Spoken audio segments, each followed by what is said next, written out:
Good evening.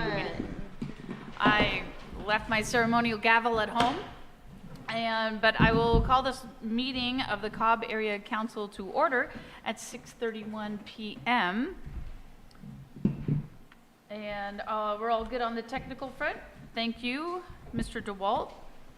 And we can do Roll call. Kathy McCarthy. here. Chris Nettles. Here. Darlene Warner. I am here. Oh, I'm sorry. I forgot about the microphone after all that. Do you want me to start over? No, you're good. Okay. Darlene Warner, I am here. Jake Strickler. Here. Joe Schneider. Absent. Absent. And Mel McMurrin is in Australia. All right. All right, let's stand for the pledge.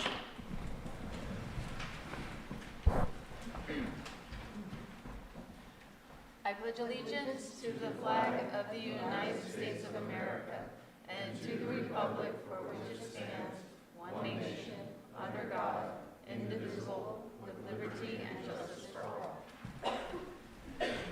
Thank you, everybody. We do have a shortened agenda. I don't think there's any changes that need to be made. So anyone in the room can move to approve the agenda.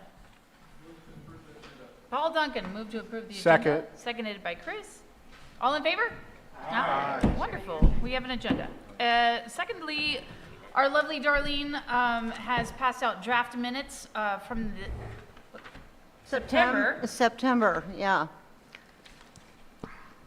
It's been a while. Okay.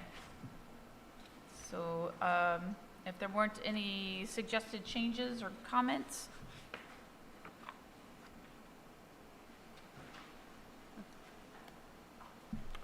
Move to approve draft minutes from September 19th, 2024. Seconded. Thank you. Was that Mary? And all in favor? Aye. Any opposed? We have minutes, we have an agenda, and we are ready for any short announcements, like if your community barbecue is coming up and you want everyone to know, now is a good time to announce.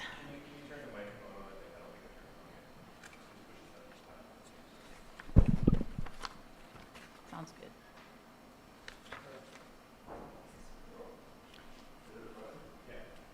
good. Hello? Sounds good. Does that work? Yes. I couldn't tell a switch from a button. That's what it's like when you're old. Just wanted to mention that the Breakfast with Santa was an incredible success, incredible people. The PTO, they did the work. Doug and I did the cooking. And Eric Patrick, the perennial Santa Claus, did his job, and just wanted to say that it deserved recognition. I don't know what the dollar signs were on it, but it was a good wholesome event. There you go. On the other side of the coin, Lions have stopped fundraising for a few minutes. Crab feed coming up March 1st. Just like to thank the C.A.C. for being good tenants. And I think this program has been very successful. And I think that the board of directors deserves a lot of credit. So thank you. And with that, when I sit down, I'll remember the other thing that I'm not going to tell you. I'm sorry? Friendsgiving. Oh, well, you remember Friendsgiving? Yes. If you didn't, it's too bad because it was a great time. We had 75 people here for a post-Thanksgiving Thanksgiving. It could not have been any more friendly.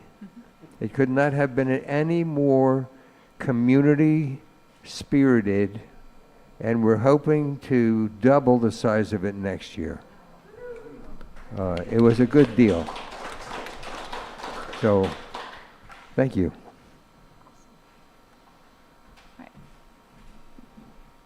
Blurring the lines between short announcements and public and board comment on non-agenda items, because that's how we roll. So if you have any other short announcements, otherwise it could be a public comment. Either way. Well, we have this is Magdalena. We have 6 Firewise communities in our area. We are all submitting our renewal applications to help everybody with their insurance and things like that. We've got 2 approved. We have 2 waiting to hear, and we'll be working with the others to get their applications in. Thank you. In process. Thank you, Magdalena. Go ahead. We'll let her go first, and then you can go. You can move that microphone down. Yes. Hey, I'm a prather. I know how to do that. I'm here, the Gleaners asked me to give you a brief overview of what's been going on. The Gleaners, we know, has been around since 1981, and they're the stewards of the USDA foods with the TFAP program. And they had started with 1 site. They now have 8, and it takes place twice a month. And they are trying to, they bought the worm farm in Kelseyville a couple years ago, and they need that going on because they serve 2,500 families in this community, and we up here serve 48 at this time, and we are turning people away. And it's about 6,000 to 7,000 people monthly that get food from the food distribution. Wow. And it equates to about 250,000 meals per year. And 2,700 of those are children. And so what happened was they bought this worm farm, and they're trying to create a drive-through in Findlay that is going to be off of Stone Drive. It's going to get all the traffic off of Stone Drive and Soda Bay. They had a 2-mile line on Thanksgiving, before Thanksgiving, for the giveaway. And they had people out there flagging on Soda Bay Road. If they get the worm fire, they'll be able to get 2 lines going at the same time, and it'll be much quicker. The property has 1 existing warehouse, and they need to build another one with freezer and refrigerator space.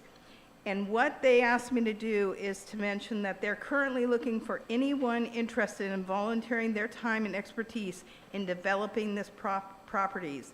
They're kind of rubbing heads with the county a lot with the building inspection and different things. And there's sewer, they've got the sewer there. They've taken down all the trees that they had to take down per the county stuff that they have to do. They're trying to get an office building there and get another warehouse. And so what they're wondering is that if there's anybody with expertise in any of the building type areas, whether it be a building inspector past or construction or anything, please take one of these papers when you leave. I'll put them on the back table, and contact the Gleaners with any information that you might have for them. And anything that's volunteered is great for them. They don't have a lot of money. We got turkeys this year thanks to PG&E and the Freedom Riders of Lake County. We didn't know we were going to get turkeys till the day before. Wow. So thank you very much for your time. Thank you. Hey, Mary.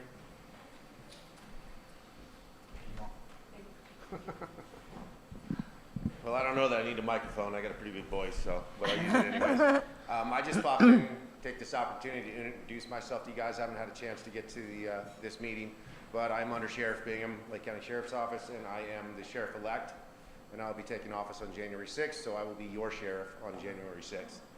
So I just wanted an opportunity to come in, introduce myself to you guys, and kind of tell you just a little bit about myself. I grew up in Lake County. My family moved here in 1980. I went to Middletown Elementary School, junior high, and high school. I actually do remember a couple of dances and kid things here in this building, as a matter of fact, when I was a kid. I think I was a freshman. We came up here, Snoop something or other, I don't know, but I kind of remember that. But I grew up here, I left, I went in the military, served 4 years in the United States Air Force Security Forces, got out.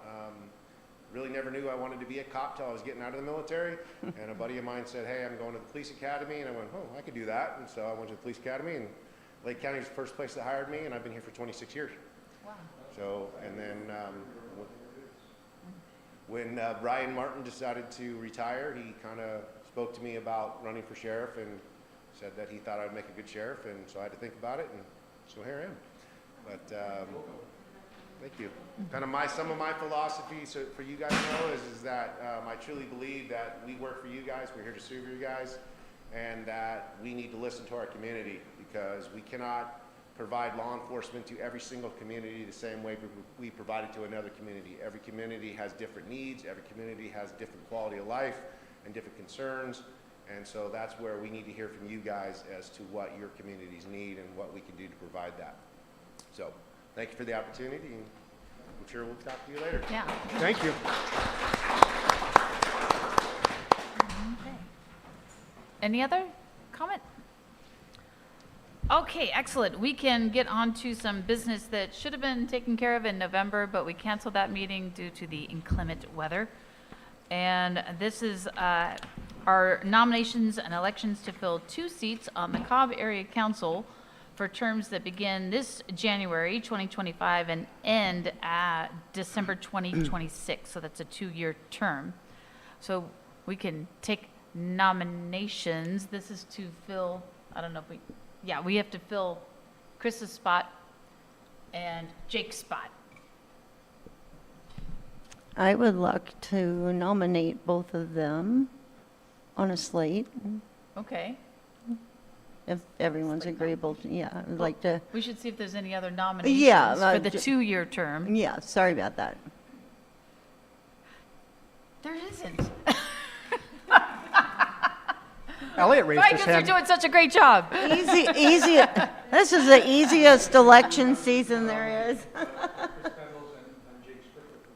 So you're seconding her slate nomination, so we have a first and a second. Is there any other further discussion, or do Chris or Jake, do you want to say anything on your own behalf? First, yeah, they'd have to accept the nomination. Oh, yeah. Well, I'll accept your nomination. Thank you for the continued confidence in what we're doing here.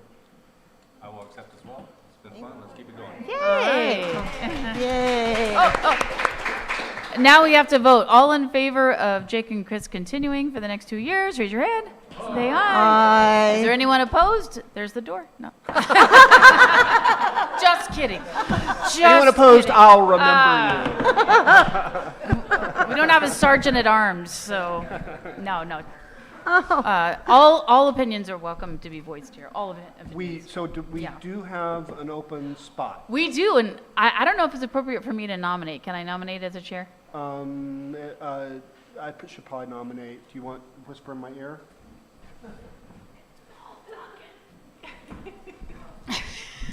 I nominate Paul Duncan for our open. That's the alternate seat. The alternate seats. Yay! This is for a 1-year term. The alternate helps us fill a quorum if some people can't come for whatever reason. And since he's darn near at every meeting anyway, he volunteered to be our alternate. Thank you. Or agreed. So all in favor of Paul Duncan? Are there any opposed? Oh, yay. Congratulations. Thank you, Paul. Yay!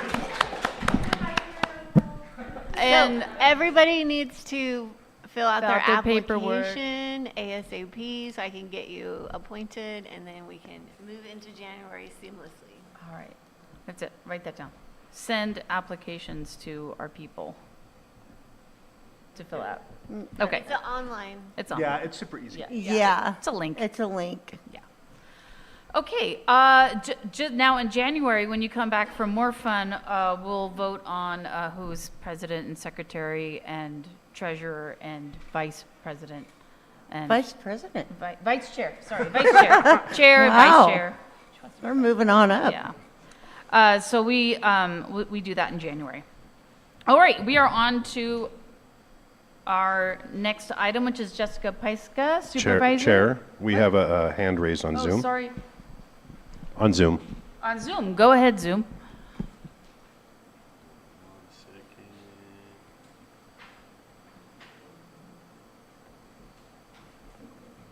Oh, Gleneth here. Can you hear me? Yes. Oh, okay. I didn't see the chat working, and it looks like we're not on Facebook Cobb Area Council website. We haven't I been just doing thought that. I'd check in and see if this was working. That's all. I have nothing, no comment. Otherwise. All right. Ho, ho, ho. Thank you, Gleneth. He's our man on the street, making sure that all things look good from the other side. We've got Thomas DeWalt here in the room and Gleneth online. Thank you, Gleneth. Thank you, Glenn. Okay, now Supervisor Pyska.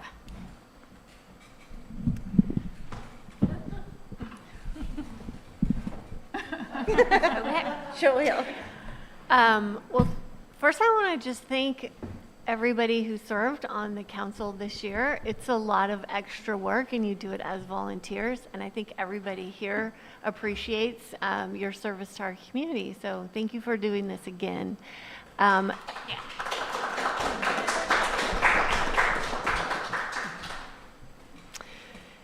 So this is year 8, is that right?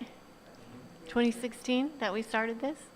So thank you. That's a significant amount of time, and this is a real benefit to the community to have this town hall forum. So thank you so much.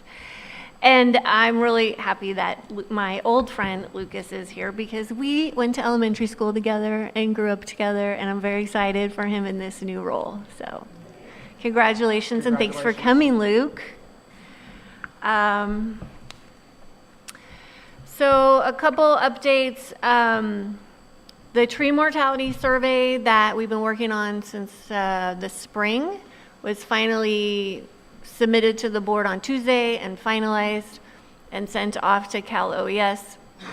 They asked us to do this survey to really figure out how many dead and dying trees are along the county right-of-way roads. 3,100 were identified in our little polygon up here.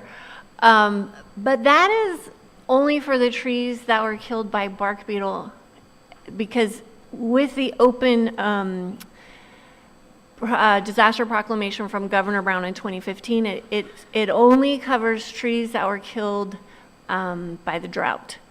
And so what we also have happening is red ring rot impacting all of the Doug firs. So when you're driving along the roads and you see a lot of the Doug firs that are dead, not drought related, not included in this package. So that's a problem. But it is something that we're working on. We've let our legislators know. It is documented as well as we could, but for this specific pot of funds with the Disaster Assistance Act, it has to be tied to the drought. So it's complicated. We've been working on this for years and years, but we are moving ahead slowly. I also want to point out that that giant pile of dead trees in Middletown, that is all the trees that PG&E cut and left behind in your yards. Wow. There are more. And I just had somebody call me and I said, are you going to take them away? No, we don't have the equipment. I said, that's not what I hear from PG&E. You're supposed to be taking it away. He said, PG&E is not paying us to take it away. That's what the kids told me. Okay, have them contact me. Or I'm sorry, you, for your property or someone. Yeah, just send me an email, Mary, and I'll see what I can do. But yeah, I mean, those were all the trees that they were just going to leave here. Wow. And it took a lot of meetings in Sacramento. It took a lot of poking and poking and poking, but we made them do it. They're not done, like Mary says. There's still a lot left behind. But that visual is pretty incredible. Yes, it is. And I'll tell you that other counties around the state they didn't do that. They just left them all. So that is so there is another machine coming called a pyrolyzer, and they're going to there's a permit going through community development right now. They're going to have 24/7 operation for 2 weeks at a time, and then they'll stop the machines and reset everything. But yeah, they're all going to get burned, and there's going to be biochar that's produced. There's an agreement with Water Resources to use the biochar in different ways experimentally to see if it helps with filtration with runoff that comes into the lake. What's the status of that program at PG&E now? I know I had a tree drop at the other day, and soon they contacted PG&E and was told by both PG&E and their contractor that they no longer take the wild. Period. Yep, that's what they're saying. I mean, is that the case? I don't know, it's always changing, but if you want to send me an email, I'll see what I can do. We have a hand raised on Zoom. Go ahead, Glenneth. Okay, am I still unmuted? We can Yeah, you're hear fine. you. We can hear you. Oh, okay. Thank you so much, Jessica. That your work with this stuff is amazing, your tenacity. Thank you. My comment or question is related to the work PG&E did burying the electric lines. At one point, they didn't cover left several spots in our neighborhood unpaved where they repaved most of it. And it happens that one of them's right in front of my house, but there's several in the neighborhood anyhow. And at one point you said that there was going to be a second effort to finish that. Is that still in works, or is that a dead issue? They did say that they were going to come back and do that, but because they didn't technically trench in those areas, they don't have to. Their machinery did impact the road in those areas. If you want to send me an email, I can check in with Public Works and see where we are with that. Okay, thank you. Mm-hmm. Okay. The next thing is I was appointed to a national task force with the National Association of Counties, which is called NACO. And we have a really big project this year to do some reform on FEMA, because what's happening on the national scale is we're finding that counties are really, the coverage and the support is inadequate for a lot of counties. And, our new sheriff is the manager of OES here. And so we're going to be collaborating on how to tell Lake County's story, because a lot of times there are thresholds that you have to meet to make a federal disaster. And we just quite honestly don't have the population.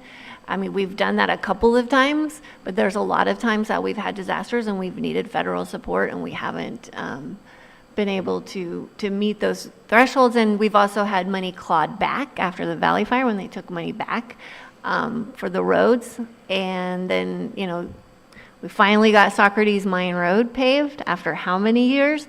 So there's a lot of ways that the current disaster assistance is impacting rural counties, and so we really need to tell that story. So that's a big project for the year to come. Yeah. So the study that the U.S. Forest Service was doing on, and the University of Texas together, they were collaborating on a study of why people move or don't move after a disaster. Yeah. Will their findings be part of what you'll be able to present to? It's probably not going to be a part of that, but I'm on another committee with NACO called Resilient Communities, and I'm hoping that when I go back to DC in March for that legislative conference, that I'm going to have that data presented for Resilient Communities Policy Committee. I think it's really important. And so this is the work that was done here in Lake County, Sonoma County, and Butte County. And they spent a couple of years, so some of you probably met with them, collecting data on what happens after a disaster and why people rebuild and why people leave. So their data they completed their research. They presented their data a few months ago, and then they're heading to Maui to do the same amount of research there. So the head researcher, he grew up in New Orleans and lived through Hurricane Katrina, so he's really impacted and really understands the community impact of living through federal disasters. So, yeah, so good point, Magdalena. I don't know if you've heard at all, but golden mussels were detected in the Delta. And we have a very strong quagga mussel program in Lake County for Clear Lake, because we know that if we get quagga mussels here, it's going to be a disaster. We'll have to go into quarantine, which means our lake will be closed, so the economy will suffer. But what happens when these mussels, they colonize on our infrastructure, and we have a lot of purveyors that pull water straight from the lake. So we've been on it with quagga mussels for a long time. We have a really strong program, but golden mussels are brand new. Quagga mussels have been moving across the United States for decades, and this discovery of golden mussels in the Delta is the first time that they've been detected in North America. So they're 2 hours from us. Many of the lakes in between us are closed because they don't want to risk golden mussels. So we have one of the only open lakes where people can come. So it's really important to make sure that we're doing the, clean, drain, clean, dry every time. The problem is that golden mussels and quagga mussels are not closely related. And so we don't have a lot of information on how they would impact a freshwater location. They have traveled across the ocean, and they've ended up in Brazil. And so there is some research that's been happening in Brazil, so we're learning from that. But we're in a tricky spot right now because all of the grants and programs that support our quagga mussel programs specifically define quagga mussels and not other mussels. So as we need to we got a report from Water Resources a week and a half ago, and there's about $350,000 of immediate needs that need to be met so that we can be as proactive as possible, because if we get this infestation, there was a power plant that had an intake pipe. It's $20,000 a day to keep their intake pipes clean because of the mussels. So yeah, so we have to be very aggressive with educating the public. So really hope you can pass along this information. Decontamination. We have mussel dogs. The mussel dogs are being trained now to detect golden mussels. Wow. Yeah, they can detect now the adults, but they're learning now to detect the juveniles, and the juveniles can swim. So yeah, it's a whole lot of bad news. But we are front loading these programs because we can't even apply for grants yet because there's no emergency declared by the state yet, and there's nothing in any of these grant programs that would specifically allow for golden mussel mitigation. Like a month ago. Yeah, really, really recently. So that's fun news. Yeah, so just awareness for everyone. Make sure, you're talking with people.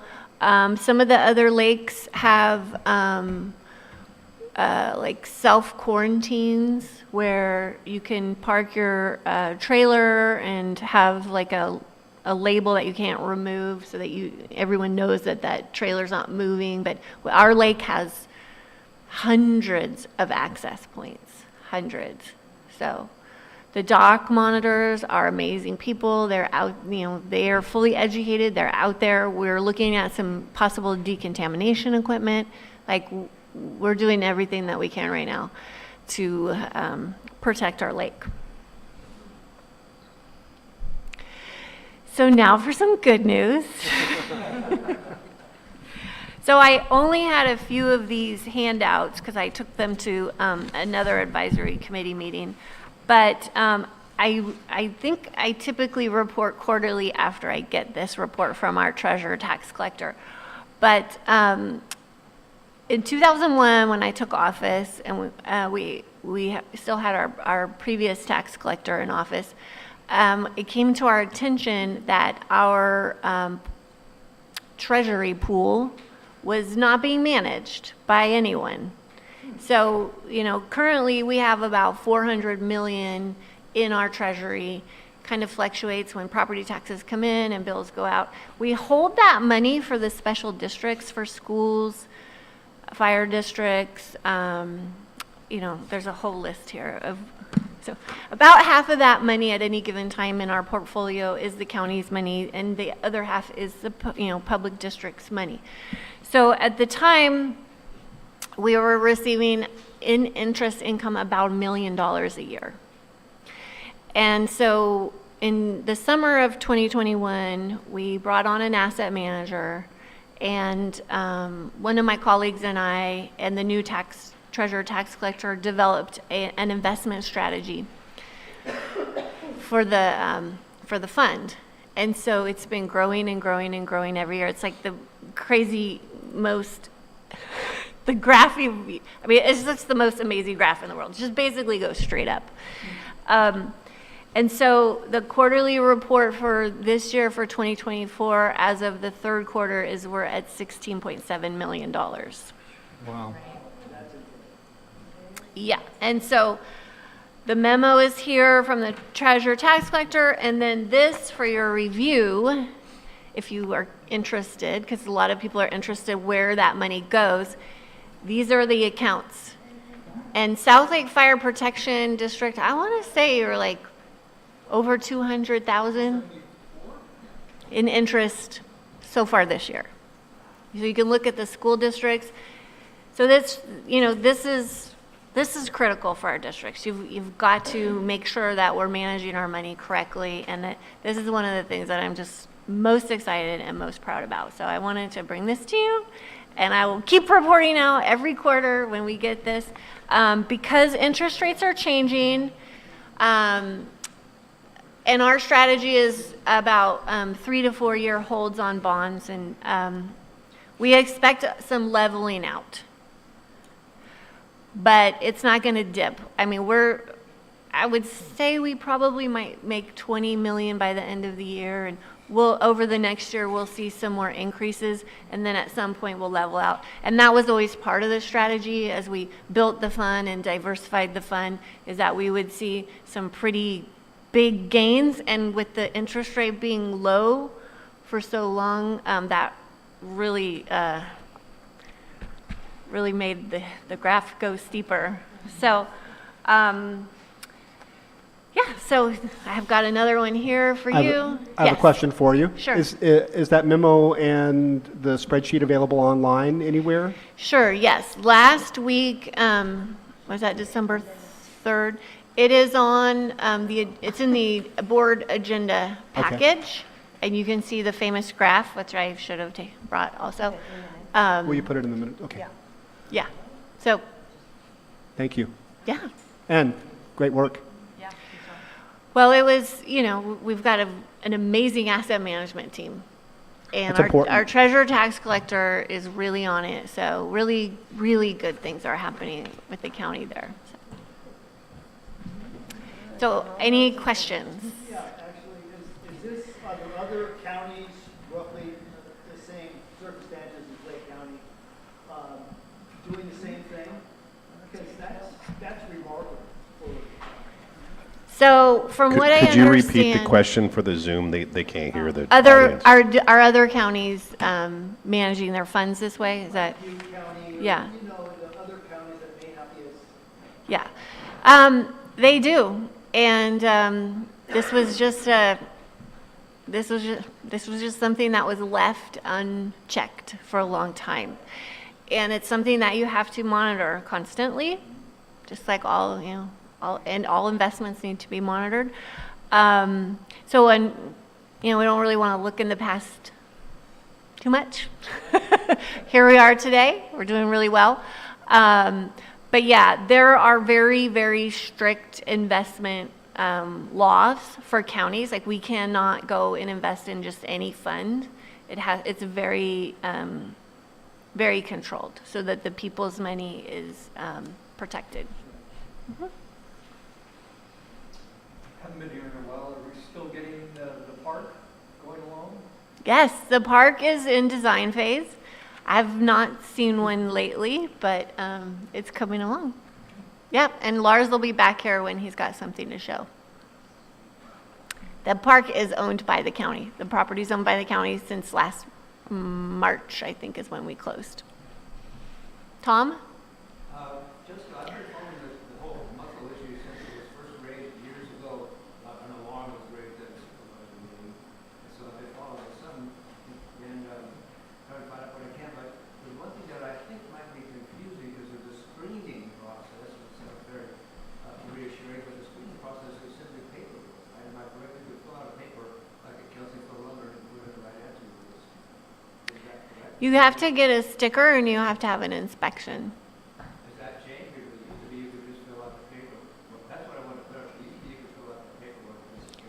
Yeah, you have to have a sticker. And the stickers, that goes into the fund to help support the program, and we have inspectors there too. But again, we have a lot of places where people can bring their boats into the lake where they can not have an inspection. But would you clarify for all these years, my understanding is you just simply fill out the form, like a Kelsey no lumber, and you don't need to go inspect it. I think that's my understanding for all these years. Yep. Yep. Yep.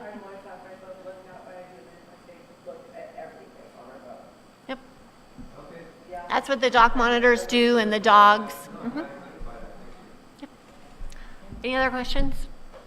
Okay, thanks. Thank you, Supervisor Preiska. Thank you so much. Yay. Bigger crowd, more applause. I know, That's right? nice. Yeah, good crowd. All right.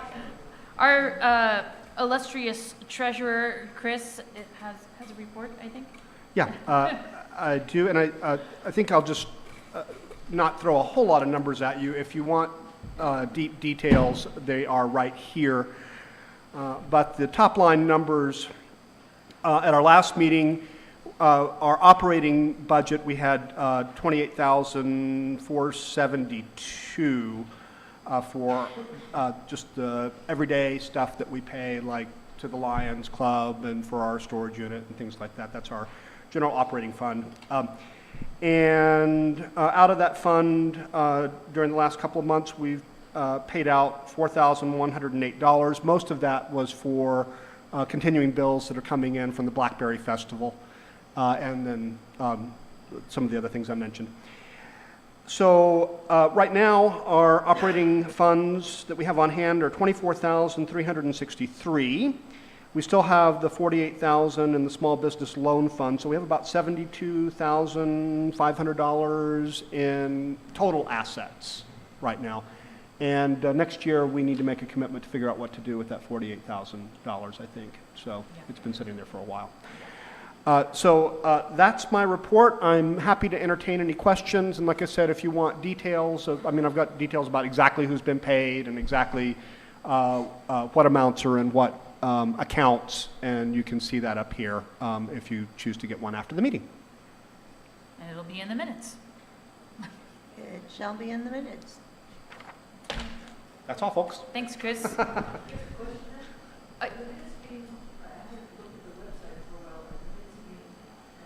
They are on there, but there's something wrong with the website.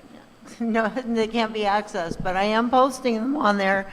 But the way that we would normally access them, we've got to do something with the website. I don't know who's... Yeah, I think we're going to have to put out a bid for some more design or redesign work, and that is something that we can address in the 2025 budget in January. So if you're interested in what that budget might look like, you're welcome to work with me on it.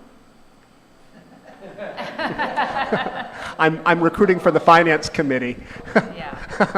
Yeah, both the minutes and the agenda, I post them there. They post like they always have, but the navigation, both ways of getting to those documents are just not working. Yeah, there's multiple issues with that WordPress site that we need to address. So I think it needs a redesign, and we're going to have to build that into the 2025 budget for sure. So I think we're going to need to pull together an RFP and take bids and do it again. It's time. The website, that you just go on when you go to your website, and have all the information about the events and. Yeah. The Cobb Area Council.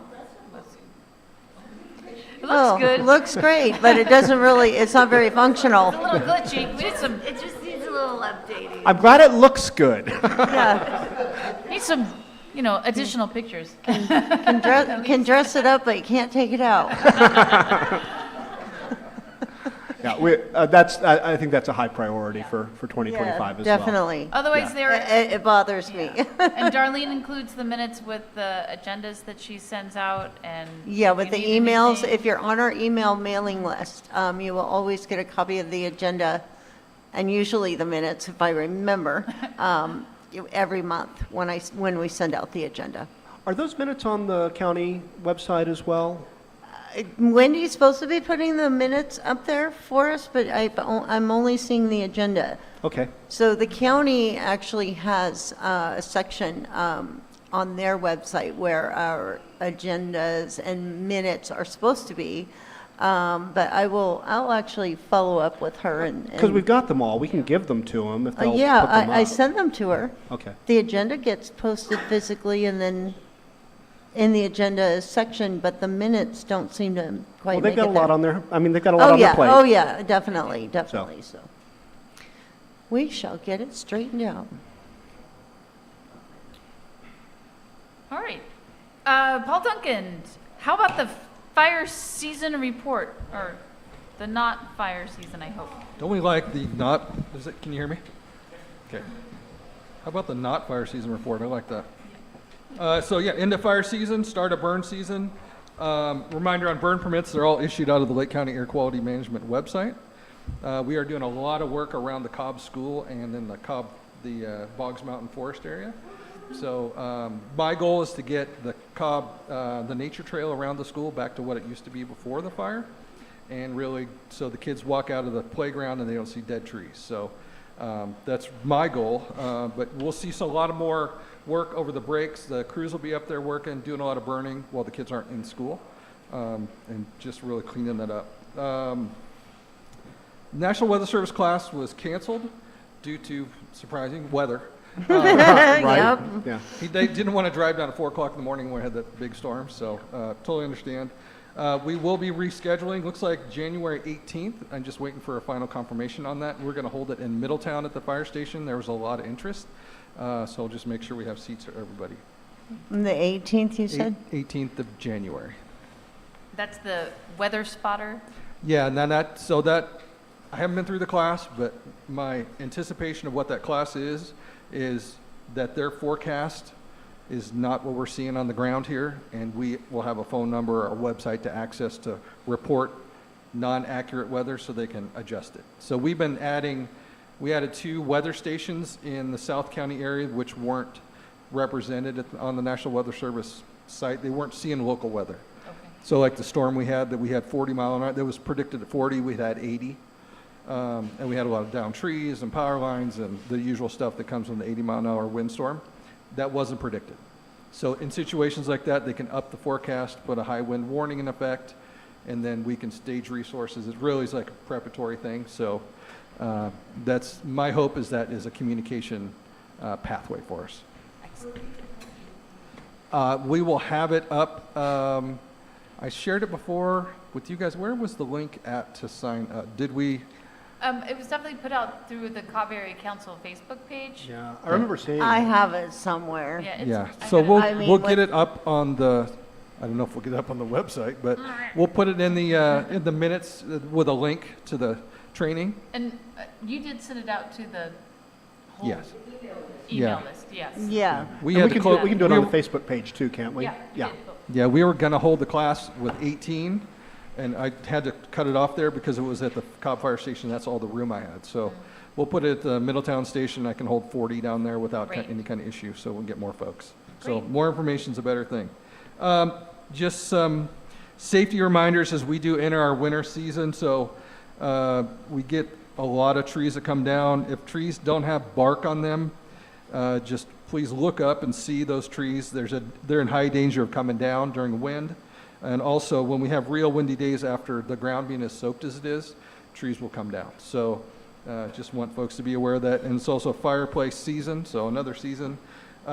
Just make sure to check your batteries, check your carbon monoxide detectors, because carbon monoxide is odorless and colorless. And I want to make sure our residents are protected. That's it for me. Have a wonderful Christmas. Thank you. Thank you. Go ahead, Tom. Oh. What a question. I had an email with Paul, because I was interested, very interested in attending, but when I finished my understanding for the exchange, I said, but I don't know what's expected, so, can I come as an observer, and then, because I don't want to be obligated to do something, but I don't know what it is. Sure. My understanding is no observers, just, I'm expected to participate, and I don't know what it is. Yeah, I don't know either. I don't know what the class is. So it will, yeah, it's a weather spotter program. So if you look outside and it's sunny and it's supposed to be storming, then their forecast is wrong. So we would notify somebody in that situation. It's not a critical function, but nope. Nope, and it's your finger out the window. Yep, it's wet. Okay, it's raining. Cool. All right. Wait, I want to thank you for the most epic candy cane run ever. Oh, yes, that was fantastic. Yeah. It was awesome. Thank you.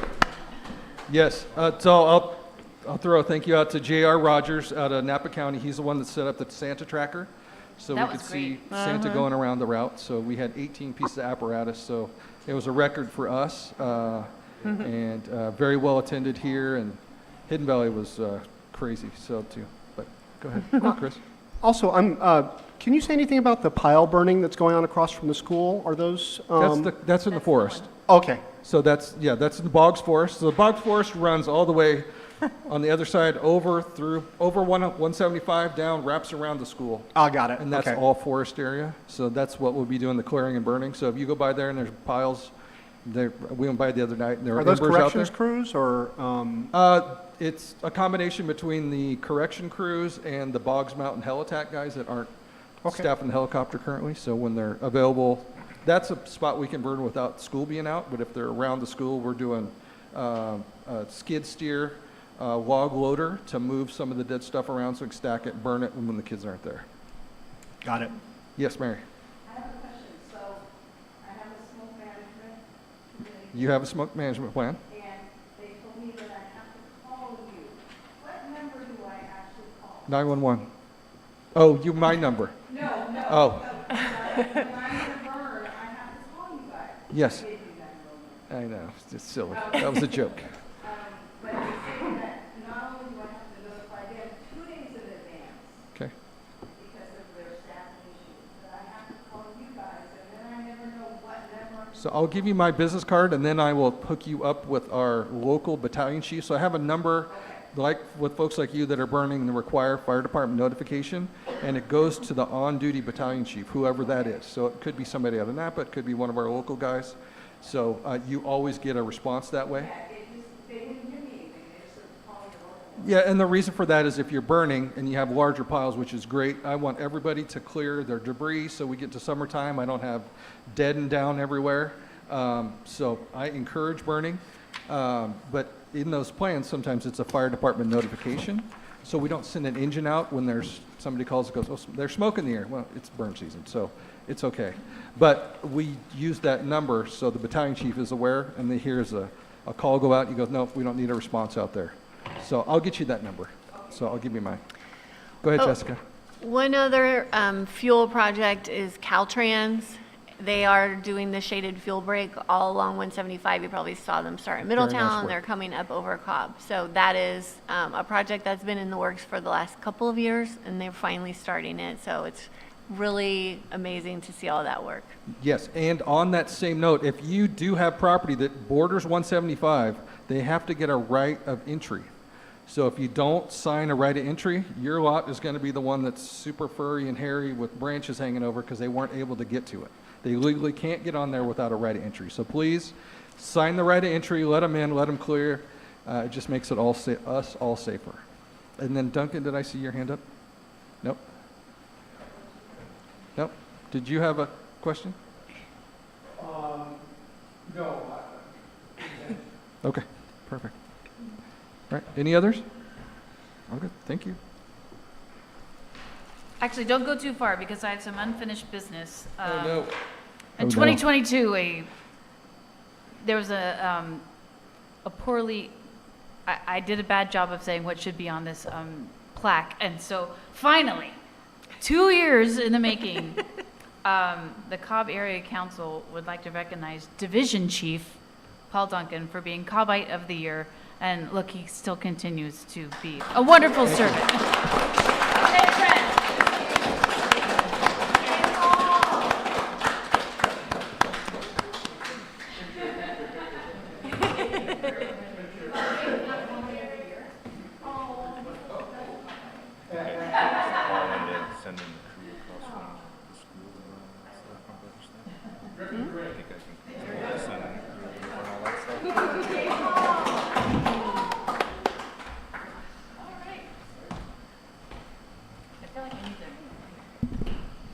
Change things up. I'm coming around to the other side of the table. Changing things up. You want this one? We got more Cobbites. Yeah. A committee report. The only committee report. A small committee was convened.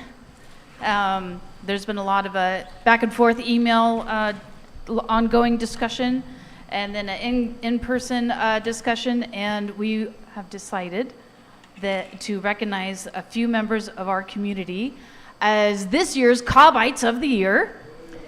And the first person is actually her business that we're acknowledging. For 34 years, Madeline has served our community, Loch Lomond Mail Express. And it was an interesting fall, and we thought she was going to retire, but then no, she came back to continue serving these residents, and not just as a place for them to get their mail, which is a procedure that has to be gone through and be official for that to happen, but also her services as a notary and just a wealth of information. Meanwhile, she's also, when she wasn't doing her important work, her day job, she was serving for the last 24 years on the Lake County Fire District Council. So thank you. And she told me she just signed up for 4 more years of that. Is that right? Yeah, so thank you very much. Wow. Madeline, Yeah. please come forth to receive your plaque.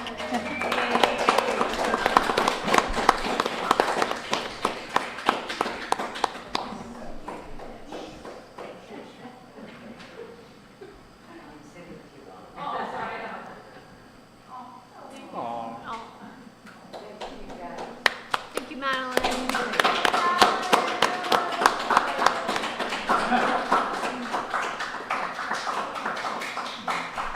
Will you turn this way too, please?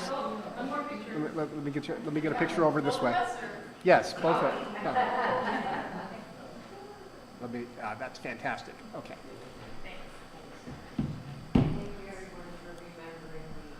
Oh my gosh.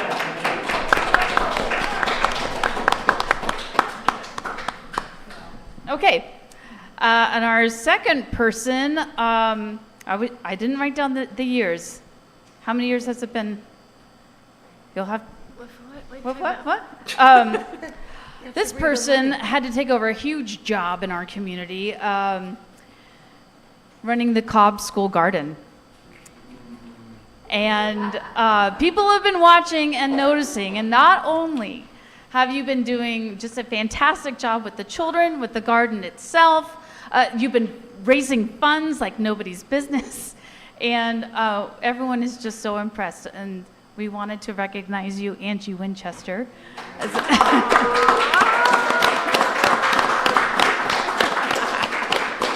Surprise, she didn't know.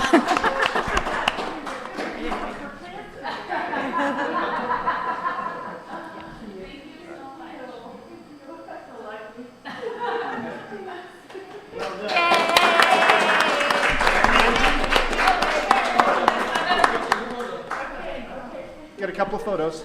Okay.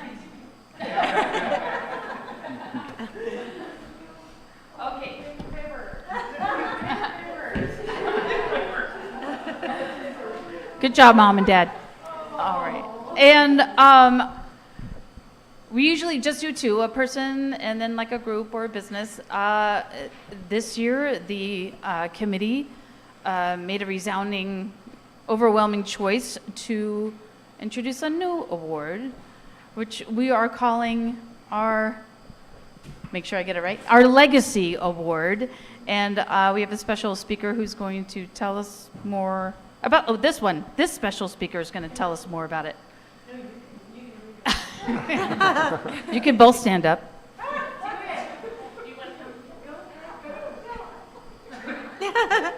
You got it.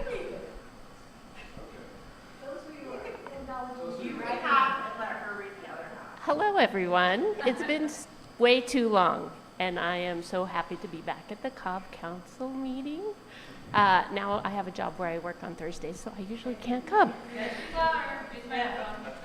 So I'm going to read some words. I'm not as eloquent as Miss Kathy, but this is mainly the writing of Peggy Landini with a few additions from other folks. So we wanted to honor our friend Darlene Hekimovich, who has done so much for the Cobb community and Lake County, kind of on the down low. So Darlene Hekimovich has lived most of her life in Cobb, California. Her parents owned and operated Ziegler Springs Resort, and Darlene grew up there, worked in the office, and looked forward to visiting with the families year after year in the summers. Darlene is truly a repository of local history in Lake County, and especially the history of Cobb Mountain. Over the years, she has been an active community member with Red Bog, Audubon, Lake County Land Trust, and the Friends of Boggs Mountain. She volunteered for the literacy program in Lakeport for many years and has traveled around the world for bird watching. She's an avid reader and loves to see live theater. For many years, she coordinated the Redbud Audubon annual Christmas bird count for the entire county and has been the lead for the Christmas bird count in Cobb Mountain for the past several years. Her dedication to Friends of Boggs Mountain for over 20 years has been invaluable. She was instrumental in creating the interpretive trail signs in Boggs, as well as the trail signs on the trail adjacent to Cobb Elementary School. This entailed hours of research on signage, species, images, and descriptions of over 50 species. She consulted with experts in the field of botany for accurate descriptions and images. She also helped with the watershed map on the nature trail behind Cobb School. In recent times, she's been passionate and committed to Scotch broom eradication in the Boggs demonstration forest and leading hikes on the flora and fauna in the forest. Darlene has a curious mind and adventurous soul. On any given day, you may see her hiking in the woods with her binoculars or with a rag and bucket of water cleaning the trail signs behind Cobb School. She is dedicated to preserving nature in all its forms, whether it be spending the day pulling non-native grasses with the Land Trust or digging up Scotch broom with Friends of Bog Mountain volunteers to allow the native plants to thrive.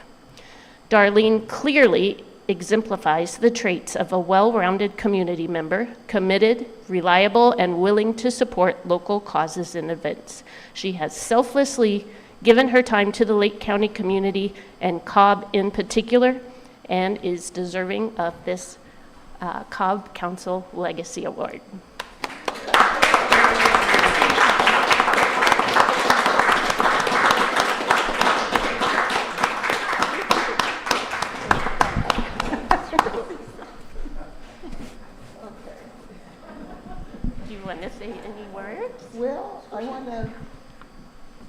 No, Okay. no, Kristen. Oh.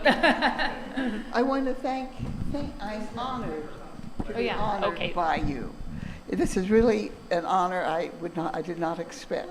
And I want to thank the Cobb Area Council for all that they do, for their tenacity, their talent, and their dedication to all their projects that they work on. It is indeed something that all of you, I know some of you, and I know of some of you, but I want to thank all of you for the work that you do for Cobb. And the other thing I'd like to say that I have lived in Lake County, in Lake County, not for just part of my life, but for all of my life. And I live now just 10 miles, less than 10 miles from where my parents lived when I was born. And I am happy to live in Cobb, and I will continue to think that this is the place that I want to always have as my home. So I thank you, all of you.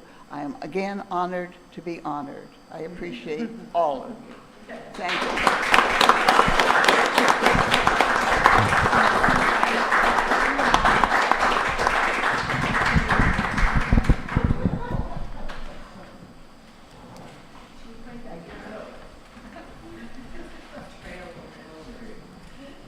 Okay. So actually, now that you're recipients of the Cobbite of the Year award, you are automatically on the committee next year to. And our next meeting is January 16th, and if there's no other business, we can adjourn, and we'll have a social to follow. The Lions Club has the facilities next door open, so stick around. All right, thank you. We are adjourned. 7:33. Yay! How are the girls? So much fun. It's so much fun. Best meeting ever. My youngest, she is. Been to ER twice, did her face by the dog, had rabies shots.